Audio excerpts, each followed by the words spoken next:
नमस्कार, मेरा नाम है राजेश कुमार और किस्सा गोई का एक और अंक लेकर मैं आपके सामने हाजिर हूं। आज बात हम जिनकी करेंगे, दरअसल सालों बाद भी उनके गीतों पर पूरा भोजपुरी समाज झूम रहा है।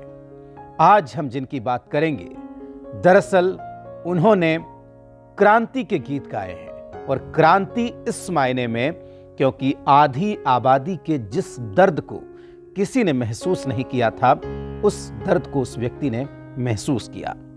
आज बात उनकी जो पूर्विया दिलों पर राज करते थे। आज बात उनकी जिन्होंने अपने गीतों के जरिए सामाजिक कुरीतियों पर करारी चोट की।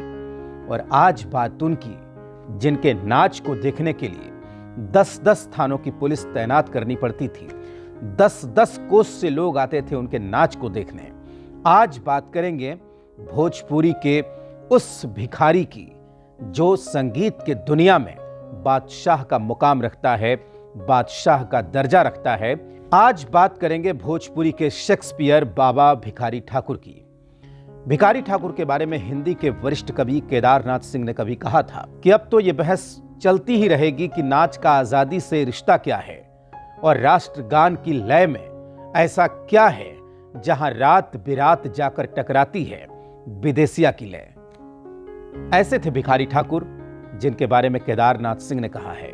और अपने बारे में जब भिखारी ठाकुर कहते थे तो वो अक्सर कहते थे कि केहू कहत बा राय बहादुर, केहू कहत बा शेक्सपियर, केहू कहत बा कवि भिखारी, घर कुतुबपुर दीपक। 18 दिसंबर 1887 को छपरा के कुतुबपुर दियारा गांव में जन्म हुआ था भिखारी ठाकुर का।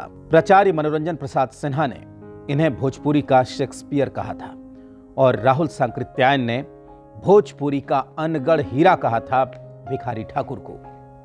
भिखारी ठाकुर रंगमंच की दुनिया में बादशाह का दर्जा रखते हैं। इनके नाम में 2 अक्षर हैं, भिखारी और ठाकुर। जो नाम के ये दोनों अक्षर एक दूसरे के विरोधी हैं। एक तरफ भिखारी है, दूसरी तरफ ठाकुर है, लेकिन इन दोनों ही चरित्र को बखूबी जीवंत कर दिया भिखारी ठाकुर के जीवन ने। भिखारी ठाकुर के बिना भोजपुरी रंगमंच और भोजपुरी नाच गाने की कल्पना भी नहीं की जा सकती। उनका परिवार गांव में नाई का परंपरागत काम करता था, लेकिन उनका मन नाई के काम में नहीं लगा। जब थोड़े बड़े हुए उसके बाद वो खड़गपुर गए काम करने के लिए।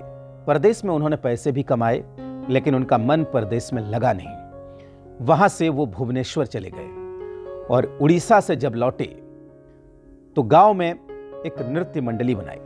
नृत्य मंडली का आइडिया उनको कहां से आया था, जब ये आप जानना चाहेंगे तो दरअसल उन्होंने खड़गपुर में एक रामलीला देखी थी।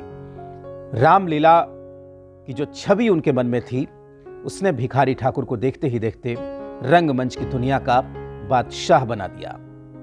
शुरुआत में वो केवल रामलीला करते थे, देवी गीत गाते थे, लेकिन इसके बाद वो सामाजिक कुरीतियों पर चोट करने लगे, सामाजिक कुरीतियों को हटाने वाले नाटक करने लगे, पुस्तिकाएं लिखने लगे। भिखारी ठाकुर के माता का नाम शिवकली देवी और पिता का नाम दल सिंह ठाकुर था। दरअसल SN त्रिपाठी ने जब 1963 में विदेशिया फिल्म बनाई तो देखते ही देखते भिखारी ठाकुर राष्ट्रीय फलक पर छा गए। लोक धुनों पर आधारित उनकी रचनाएं लोगों के दिलों में धड़कने लगी। वो ब्रिजभान, कजरी, इन आल्हा, इन सब धुनों का सहारा लेकर रचनाएं करते और लोगों की जुबान पर वो उस वक्त भी धड़क रहे थे और आज भी धड़क रहे हैं। विदेशिया का एक संवाद है, इसमें नायक कहता है कि इतना धन कमाया कि दरिद्र हो गया। अब इस संवाद को अगर हम टटोलें तो हम पाएंगे कि यह समाज की सच्चाई है। और जिस तरीके से पलायन उस वक्त हो रहा था, उस पलायन के दर्द को सबसे पहले किसी एक शख्स ने अगर पिरोने का काम किया शब्दों में, तो उनका नाम था भिखारी ठाकुर। कुछ लोग कहते हैं कि उस वक्त आजादी का आंदोलन चल रहा था, भला उस दौर में कोई निरपेक्ष होकर कैसे नाच सकता है, कैसे अपनी रचनाएं कर सकता है। भिखारी ठाकुर स्वाधीनता संग्राम में शरीक नहीं थे, वो उस वक्त अपनी नृत्य मंडली चला रहे थे, अपनी रचनाएं कर रहे थे। लेकिन इसका भी जवाब है।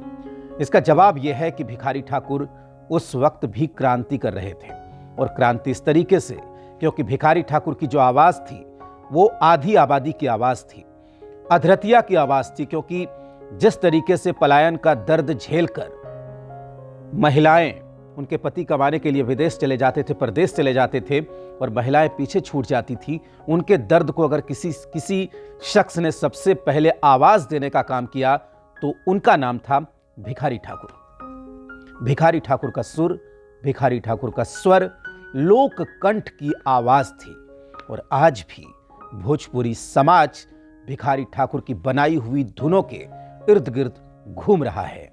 उनके कुछ रचनाओं की अगर हम यहां पर आपको बात करें, जिन रचनाओं ने भिखारी ठाकुर को लोकप्रियता दी, उनमें विदेशिया, भाई विरोध, बेटी बेचवा, कलयुग प्रेम, गबर घिचोर, गंगा स्नान, ननद भौजाई, बहरा बहार, कलयुग प्रेम, राधेश्याम बहार और बिरहा बहार जैसी रचनाएं हैं जो काफी लोकप्रिय हुई।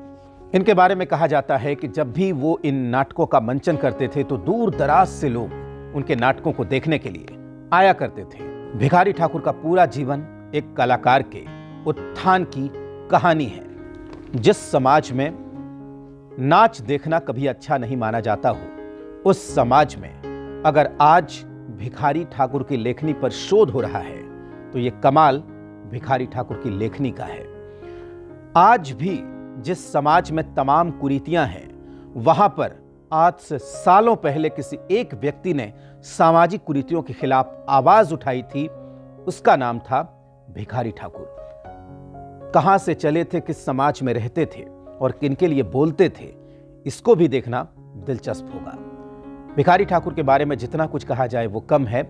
आपको बता दें कि 10 जुलाई 1971 को 84 साल की उम्र में भोजपुरी भाषा के इस सबसे बड़े कलाकार का निधन हो गया। आज भी भोजपुरी के तमाम बड़े नाम भिखारी ठाकुर की रचनाओं को गाते हैं, गुनगुनाते हैं, उसे सुनाते हैं, उस पर काम करते हैं और अपने को समृद्ध महसूस करते हैं, गौरवान्वित महसूस करते हैं। तो भिखारी ठाकुर ऐसे थे। तो आज की किस्सा गोई आपको कैसी लगी बताइएगा जरूर, कमेंट में लिखिएगा और साझा भी करिएगा, हमारे पेज को सब्सक्राइब भी करिएगा। मिलेंगे अगली कड़ी में किसी और कहानी के साथ, तब तक के लिए नमस्कार।